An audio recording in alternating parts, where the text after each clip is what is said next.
ബിദ്അത്തുകാരുമായി നാം തർക്കത്തിരിക്കുന്ന ഏറ്റവും പ്രധാനപ്പെട്ട ഒരു വിഷയമാണ് ഇസ്തിഗാസ എന്നുള്ളത്. ഈ ഇസ്തിഗാസയുടെ പേരിലാണ് ലോക മുസ്ലിമീങ്ങളെ ഇവർ മുശ്രിക്കാക്കിക്കൊണ്ടിരിക്കുന്നത്, കാഫിറാക്കിക്കൊണ്ടിരിക്കുന്നത്. ഇസ്തിഗാസ എന്ന് പറഞ്ഞാൽ എന്താണ്? യഥാർത്ഥത്തിൽ തൗഹീദ് എന്താണ്, ശിർക്ക് എന്താണ് എന്ന് അറിയാത്തതിന്റെ പേരിലാണ് ഇസ്തിഗാസ ചെയ്യുന്നവരെ ഇവർ മുശ്രിക്കാക്കുന്നത്, ഇവർ കാഫിറാക്കുന്നത്. ഇസ്തിഗാസ എന്ന് പറഞ്ഞാൽ അല്ലാഹു സുബ്ഹാനഹു തആല അവന്റെ അമ്പിയാക്കൾക്കും അവന്റെ സ്വാലിഹീങ്ങൾക്കും ഔലിയാക്കൾക്കും നൽകുന്ന കഴിവ് കൊണ്ട് അള്ളാഹുവിന്റെ നിയന്ത്രണത്തിലായി, അള്ളാഹുവിന്റെ ഇസിനോടുകൂടെ, അള്ളാഹുവിന്റെ ഖദറോടുകൂടി അമ്പിയാക്കളും ഔലിയാക്കളും നമ്മെ സഹായിക്കുമെന്ന വിശ്വാസത്തോടു കൂടി നാം അവരോട് സഹായം ചോദിക്കുന്നു. ഇതിനാണ് ഇസ്തിഗാസ എന്ന് പറയുന്നത്. അള്ളാഹു സുബ്ഹാനഹു തആല നൽകുന്ന കഴിവ് കൊണ്ട് അള്ളാഹുവിന്റെ നിയന്ത്രണത്തിലായി, അള്ളാഹുവിന്റെ ഇസിനോടുകൂടി, അള്ളാഹുവിന്റെ ഖദറോടുകൂടി അമ്പിയാക്കളും ഔലിയാക്കളും സ്വാലിഹീങ്ങളും ശുഹദാക്കളും നമ്മെ സഹായിക്കുമെന്ന വിശ്വാസത്തോടു കൂടി അവരോട് സഹായം ചോദിച്ചാൽ അതിനാണ് ഇസ്തിഗാസ എന്ന് പറയുന്നത്. ഇതിനെക്കുറിച്ചാണ് അവർ ശിർക്ക്, ഇത് ചെയ്തതിന്റെ പേരിലാണ് മുസ്ലിം സമൂഹത്തിനെ മുഴുവനും മുശ്രിക്ക് എന്ന് അവർ വിളിക്കുന്നത്. എങ്ങനെയാണ് ഇവിടെ ശിർക്ക് സംഭവിക്കുക? അല്ലാഹു സുബ്ഹാനഹു തആല നൽകുന്ന കഴിവ് കൊണ്ട് അവന്റെ നിയന്ത്രണത്തിലായി അമ്പിയാക്കളും ഔലിയാക്കളും നമ്മെ സഹായിക്കുമെന്ന് പറയുമ്പോൾ എങ്ങനെയാണ് ഇവിടെ ശിർക്ക് സംഭവിക്കുക? നിങ്ങൾ നോക്കൂ, മുജാഹിദ് പ്രസ്ഥാനം എഴുതി വെച്ചത് നിങ്ങൾ നോക്കൂ. അവരുടെ സൽസബീൽ മാസികയിൽ അവർ എഴുതി വെക്കുന്നുണ്ട്, മുഹീദ്ദീൻ ശൈഖേ രക്ഷിക്കണേ എന്ന് ഒരു പ്രാവശ്യം വിളിച്ചു തേടിയാൽ 4 വട്ടം കാഫിറാകുമെന്ന് അവർ എഴുതി വെക്കുന്നുണ്ട്. അതേപോലെ തന്നെ സൽസബീൽ മാസിക മറ്റൊരു ലക്കത്തിൽ എഴുതി വെക്കുന്നുണ്ട്, ഈ നിരയിൽ വിശ്വസിക്കുന്നവർ കാഫിർ അല്ലെങ്കിൽ പിന്നെ ലോകത്ത് കാഫിറുണ്ടോ? അബൂജഹലിനേക്കാളും ഭയങ്കര കാഫിറല്ലേ ഈ വിശ്വാസികൾ എന്ന് സൽസബീൽ 1971 ഓഗസ്റ്റ് ലക്കത്തിൽ എഴുതി വെക്കുന്നുണ്ട്. മാത്രമല്ല, ഇസ്തിഗാസക്ക് വേണ്ടി തെളിവ് പറഞ്ഞവൻ 1000 വട്ടം കാഫിറാകുമെന്ന് 1993 സൽസബീൽ ഇവർ എഴുതി വെക്കുന്നുണ്ട്. നിങ്ങൾ നോക്കൂ, എങ്ങനെയാണ് ഇസ്തിഗാസ കൊണ്ട് കാഫിറാവുക? എങ്ങനെയാണ് ഇസ്തിഗാസ കൊണ്ട് ശിർക്കാകുക? അള്ളാഹു നൽകുന്ന കഴിവ് കൊണ്ട് അള്ളാഹുവിന്റെ നിയന്ത്രണത്തിലായി മഹാത്മാക്കൾ നമ്മെ സഹായിക്കുമെന്ന് പറയുമ്പോൾ എവിടെയാണ് ശിർക്ക് വരിക? എങ്ങനെയാണ് കുഫ്ർ സംഭവിക്കുക? ഈ ഇസ്തിഗാസ എന്ന് പറയുന്ന ഈ കർമ്മം അത് ഇന്നോ ഇന്നലെയോ തുടങ്ങിയ ഒരു കർമ്മമല്ല. ബഹുമാനപ്പെട്ട ഇമാം തഖിയുദ്ദീൻ സുബ്കി റഹിമഹുല്ല പറയുന്നുണ്ട്. ആരാണ് ഇമാം തഖിയുദ്ദീൻ സുബ്കി റഹിമഹുല്ല? ശാഫിഈ മദ്ഹബിൽ ശൈഖാനി എന്ന് ദിവചന പ്രകാരം പറയുമ്പോൾ ഇമാം നവവിയും ഇമാം റാഫിഈയുമാണ്. എന്നാൽ മശായിഖ് എന്നോ ശുയൂഖ് എന്നോ ബഹുവചനമായി പറയുമ്പോൾ ശാഫിഈ മദ്ഹബിൽ മൂന്നാമതായി കണ്ണിചേരുന്നത് ബഹുമാനപ്പെട്ട ഇമാം തഖിയുദ്ദീൻ സുബ്കി റഹിമഹുല്ലയാണ്.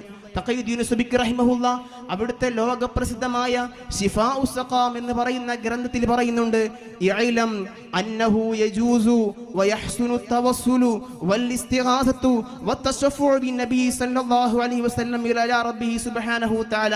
തവസ്സുലും ഇസ്തിഗാസയും ഇസ്തിസ്ഫാവും അത് ജായിസാണ് എന്ന് മാത്രമല്ല, വയഹ്സുനു അത് നല്ല കർമ്മമാണ് എന്ന് ബഹുമാനപ്പെട്ട ഇമാം തഖിയുദ്ദീൻ സുബ്കി റഹിമഹുല്ല വ്യക്തമായി തന്നെ രേഖപ്പെടുത്തിയിട്ടുണ്ട്.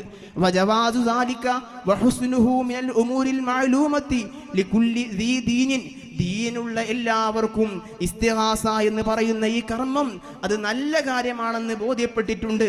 മാത്രവുമല്ല, അൽ മഅറൂഫത്തി മിൻ ഫീലിൽ അംബിയാഇ വൽ മുർസലീൻ, അംബിയാക്കളുടെയും മുർസലീങ്ങളുടെയും ചര്യയിൽ സ്ഥിരപ്പെട്ട ഒരു കാര്യമാണ് ഇസ്തിഗാസ. വസിയരി സലഫി സ്വാലിഹീൻ, സലഫു സ്വാലിഹീങ്ങളുടെ ചരിത്രത്തിലും സ്ഥിരപ്പെട്ട കാര്യമാണ് ഇസ്തിഗാസ. വൽ ഉലമായി വൽ അവ്വാമിൽ മുസ്ലിമീൻ, മുസ്ലിമീങ്ങളായ പണ്ഡിതന്മാർക്കും സാധാരണക്കാർക്കും എല്ലാവർക്കിടയിലും വ്യാപകമായി അറിയപ്പെട്ടതും ചെയ്തു പോരുന്നതുമായ ഒരു കർമ്മമാണ് ഇസ്തിഗാസ. വലം യുങ്കിർ അഹദുൻ സാലിക മിൻ അഹ്ലിൽ അദിയാൻ, ഇസ്തിഗാസ എന്ന് പറയുന്ന ഈ കർമ്മത്തിനെ ഒരാൾ പോലും എതിർത്തിട്ടില്ല. ഹത്താ ജാ ഇബ്നു തൈമിയ്യ എന്ന് പറയുന്ന വ്യക്തി കടന്നു വരുന്നത് വരെ ഇസ്തിഗാസ എന്ന് പറയുന്ന ഈ കർമ്മത്തിനെ ഒരാൾ പോലും എതിർത്തിട്ടില്ല. അത് അമ്പിയാക്കളുടെയും മുർസലീങ്ങളുടെയും സ്വാലിഹീങ്ങളുടെയും ഉലമായിന്റെയും ചര്യയിൽപ്പെട്ടതാണെന്ന് ശാഫിഈ മദ്ഹബിലെ ആധികാരിക പണ്ഡിതനായ ബഹുമാനപ്പെട്ട ഇമാം തഖിയുദ്ദീൻ സുബ്കി റഹിമഹുല്ല അവിടുന്ന് ശിഫാഉ സഖാം ഫീ സിയാറത്തി ഖൈറിൽ അനാം എന്ന് പറയുന്ന ഗ്രന്ഥത്തിൽ രേഖപ്പെടുത്തി വെച്ചിട്ടുണ്ട്. സ്വഹാബത്തും സലഫു സ്വാലിഹീങ്ങളും മുൻഗാമികളായ സർവ്വ പണ്ഡിതന്മാരും എല്ലാവരും ഇസ്തിഗാസയെ അംഗീകരിച്ചവരാണ്, ചെയ്തവരാണ്. ഞാനൊരൊറ്റ സംഭവം മാത്രം പറയുകയാണ്. ബഹുമാനപ്പെട്ട സയ്യിദുനാ ഉമർ ഇബ്നുൽ ഖത്താബ് റളിയല്ലാഹു അൻഹുവിന്റെ കാലഘട്ടത്തിൽ നാട്ടിൽ ശക്തമായ വരൾച്ചയുണ്ടായി. മഴ ലഭിക്കുന്നില്ല, ജനങ്ങൾ വലിയ പ്രയാസത്തിലാണ്. ബഹുമാനപ്പെട്ട ഇമാം ഇബ്നു അബീ ശൈബ റഹിമഹുല്ലയും ഒക്കെ ഇമാം അൽ ഹാഫിദ് ഇബ്നു കസീർ റഹിമഹുല്ല എല്ലാം ഉദ്ധരിക്കുന്നുണ്ട്. അസാബന്നാസ കഹ്തുൻ ഫീ സമനി ഉമർ ഇബ്നുൽ ഖത്താബ്. ഉമർ ഇബ്നുൽ ഖത്താബ് തങ്ങളുടെ കാലഘട്ടത്തിൽ നാട്ടിൽ ശക്തമായ വരൾച്ചയുണ്ടായി. ഫജാഅ റജുലുൻ ഇലാ ഖബ്രി നബി സല്ലല്ലാഹു അലൈഹി വസല്ലം.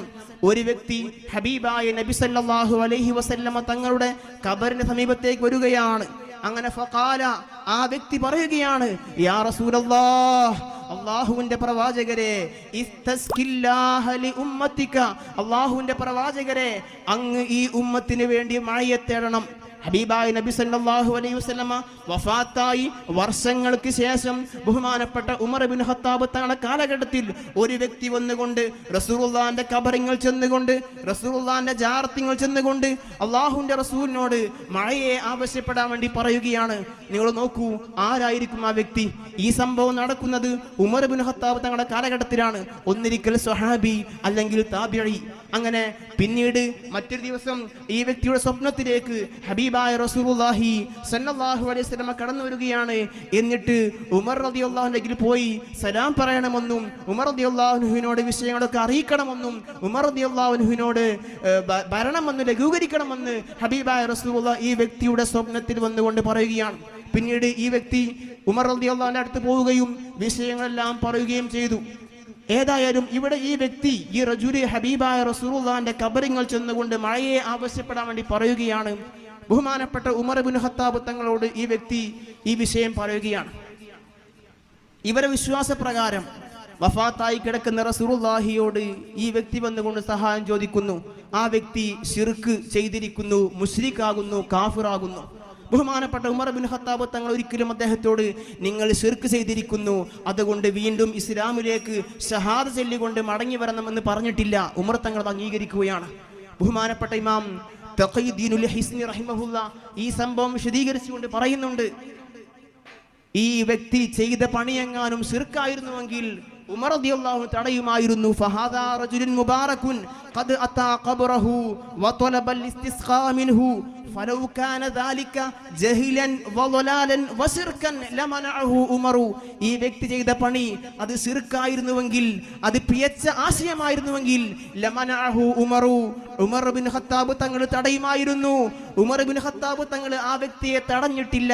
അതിൽ നിന്നും ആ സംഭവം ശിർക്കല്ല എന്നും വലാലത്തല്ല എന്നും ബോധ്യപ്പെടുമെന്ന് ബഹുമാനപ്പെട്ട ഇമാം തഖീദ്ദീനുൽ ഹിസ്നി റഹിമഹുല്ല അവിടുന്ന് ദഫു ശബഹി മൻ ശബ്ബഹ വതമറദ എന്ന് പറയുന്ന ഗ്രന്ഥത്തിൽ പറയുന്നുണ്ട്. നിങ്ങൾ നോക്കൂ, ഇനി ഇവിടെ ഈ സംഭവം നമ്മൾ പറയുമ്പോൾ ഇവിടുത്തെ ബിദ്അത്തുകാർ പറയാറുണ്ട് അത് സ്വഹീഹാണോ എന്ന് അന്വേഷിക്കാറുണ്ട്. നമുക്ക് തീർത്ത് പറയാൻ കഴിയും, ഹാഫിദീങ്ങളായ മുഹദ്ദിസീങ്ങളായ വലിയ വലിയ പണ്ഡിതന്മാർ ഈ സംഭവം സ്വഹീഹാണെന്ന് കൃത്യമായി തന്നെ രേഖപ്പെടുത്തിയിട്ടുണ്ട്. സ്വഹീഹുൽ ബുഖാരിക്ക് ആധികാരികമായ വ്യാഖ്യാനമെഴുതിയ അമീറുൽ മുഅ്മിനീന ഫിൽ ഹദീസ് എന്ന സ്ഥാനപ്പേരിന് അർഹനായ ഇബ്നു ഹജർ അൽ അസ്ഖലാനി റഹിമഹുല്ല അവിടുത്തെ ഫത്ഹുൽ ബാരിയിൽ കൃത്യമായി പറയുന്നുണ്ട്, ബിഇസ്നാദിൻ സ്വഹീഹിൻ, ഈ സംഭവം സ്വഹീഹായ പരമ്പര കൊണ്ട് സ്ഥിരപ്പെട്ട കാര്യമാണ് എന്ന്. സ്വഹീഹുൽ ബുഖാരിക്ക് മറ്റൊരു വ്യാഖ്യാനം എഴുതിയ ഇമാം ഖസ്തലാനി റഹിമഹുല്ല അവിടുത്തെ അൽ മവാഹിബുൽ ലദുനിയ എന്ന് പറയുന്ന ഗ്രന്ഥത്തിലും പറയുന്നുണ്ട് ബിസനദിൻ സ്വഹീഹിൻ, ഈ സംഭവം സ്വഹീഹാണെന്ന് പറയുന്നുണ്ട്. അങ്ങനെ തുടങ്ങി ഒരുപാട് ഇമാമികൾ, അൽ ഹാഫിദ് ഇബ്നു കസീർ ഇബ്നു തൈമിയയുടെ ശിഷ്യനാണ്, അദ്ദേഹം പറയുന്നുണ്ട് ഇതിന്റെ പരമ്പരയ്ക്ക് ഒരു കുഴപ്പവുമില്ല എന്ന് പറയുന്നുണ്ട്. അങ്ങനെ തുടങ്ങി വലിയ വലിയ മുഹദ്ദിസുകൾ, വലിയ വലിയ പണ്ഡിതന്മാർ, അവരെല്ലാവരും പറയുന്നു ഈ ഹദീസിന്റെ അല്ലെങ്കിൽ ഈ സംഭവത്തിന്റെ പരമ്പരയ്ക്ക് യാതൊരു കുഴപ്പവുമില്ല, ഈ സംഭവം സ്വഹീഹാണ് എന്ന് പൂർവ്വസൂരികളായ ഇമാമിയങ്ങൾ മുഴുവനും രേഖപ്പെടുത്തിയിട്ടുണ്ട്.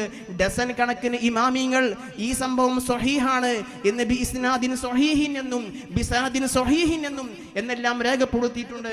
സമയം ദൈർഘ്യം ഞാൻ ആ ഭാഗം വിശദീകരിക്കുന്നില്ല. ഇനി ഇവിടെ മറ്റൊരു ചർച്ചയുണ്ട്, ആരാണ് റസൂലുള്ളാഹിന്റെ ഖബറിലേക്ക് വന്ന വ്യക്തി? ആ വ്യക്തി ആരാണ്? ഒരു കാര്യം ഉറപ്പാണ്, ബഹുമാനപ്പെട്ട ഉമർ ഇബ്നു ഖത്താബ് തങ്ങളെ കാലഘട്ടത്തിലാണ് ഈ സംഭവം നടക്കുന്നത്. ഒന്നിരിക്കൽ സ്വഹാബി ആയിരിക്കണം. അല്ലെങ്കിൽ താബിഈയായിരിക്കണം. നേരത്തെ ഞാൻ പറഞ്ഞ ഇമാം തഖീദുദ്ദീൻ ഹിസ്നി റഹിമഹുല്ല പറയുന്നുണ്ട്, ആ വന്ന വ്യക്തി സ്വഹാബിയാണെന്ന് കൃത്യമായി രേഖപ്പെടുത്തിയിട്ടുണ്ട്. ഹിജറ 800-കളിൽ ജീവിച്ച പണ്ഡിതനാണ് ബഹുമാനപ്പെട്ട ഇമാം ഹിസ്നി റഹിമഹുല്ല. മാത്രമല്ല ബഹുമാനപ്പെട്ട ഇമാം ഇബ്നു ഹജർ അസ്കലാനി റഹിമഹുല്ല ഫത്ഹുൽ ബാരിയിൽ പറയുന്നുണ്ട്, ആ ഖബറിലേക്ക് വന്ന വ്യക്തി അത് ബിലാൽ ഇബ്നു ഹാരിസുൽ മുസനിയാണ് എന്ന് പറയുന്ന സ്വഹാബിയാണ് എന്ന് അമീറുൽ മുഅ്മിനീന ഫിൽ ഹദീസ് അൽ ഹാഫിദ് ഇബ്നു ഹജർ അസ്കലാനി റഹിമഹുല്ല പറയുന്നു. ആ ഖബറിലേക്ക് വന്നുകൊണ്ട് സഹായം തേടിയ വ്യക്തി ബഹുമാനപ്പെട്ട ബഹുമാനപ്പെട്ട ബിലാൽ ഇബ്നു ഹാരിസുൽ മുസനിയാണെന്ന് വ്യക്തമാക്കിയിട്ടുണ്ട്. വേറെയും ഒരുപാട് ഇമാമിങ്ങൾ, ഇമാം സമൂദി റഹിമഹുല്ല അടക്കം ബഹുമാനപ്പെട്ട ഇമാം അസ്ലൂനി റഹിമഹുല്ല, ഇമാം ഇബ്നു അദിൽ ഹൈതമി റഹിമഹുല്ല, ഇമാം സർക്കാനി, അങ്ങനെ നിരവധി പണ്ഡിതന്മാർ, ചരിത്രം പഠിച്ച വലിയ പണ്ഡിതന്മാർ, വലിയ മുഹദ്ദിസുകൾ, അവരെല്ലാവരും പറയുന്നു ഹബീബായ റസൂലുള്ളാഹിയോട് മഴയെ ആവശ്യപ്പെട്ട ആ വ്യക്തി അത് സ്വഹാബിയാണ്, ബിലാൽ ഇബ്നു ഹാരിസുൽ മുസനിയാണ് എന്ന് പറയുന്നു. നിങ്ങൾ നോക്കൂ, ഇസ്തിഗാസ എന്ന് പറയുന്ന ഈ ഒരു കർമ്മം അത് ശിർക്കായിരുന്നുവെങ്കിൽ, അത് കുഫ്റായിരുന്നുവെങ്കിൽ സ്വഹാബത്ത് ചെയ്യുമായിരുന്നോ?